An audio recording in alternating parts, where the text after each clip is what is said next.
թանկացել է, մենք այնօր ցույց տվեցինք, բրդեք ձեր ավտոները, ինչա ուժները բան, թևերի մեջ ուժ չկա, համեն ֆիթնեսը լավ ծառայություն է։ Բենզինը թանկացել է, մենք այնօր ցույց տվեցինք։ Սիրելի հայրենակիցներ, ուրեմն հայտնի անձնավորության կողմից տարիներ առաջ այս ամբիոնից այն հայտարարությունը, որ բենզինը թանկացել է, բրդեք,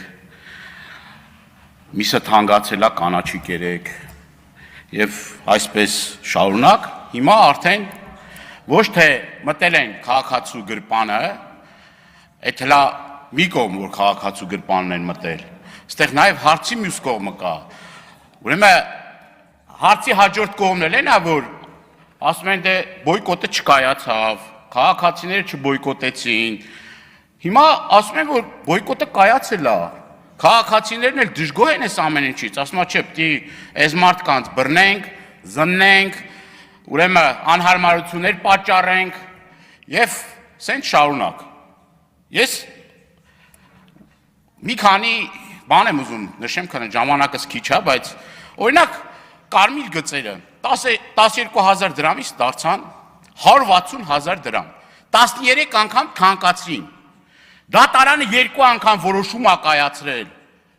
որ չեղարկի, նորից էլի գնում են ու նորից էլի այդ բողոքարկում են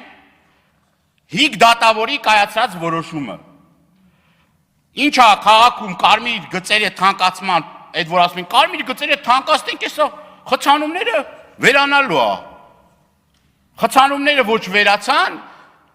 ոչ էլ այդ թանկացումների արդյունքում որևէ մի փոփոխություն տեղի ունեցավ։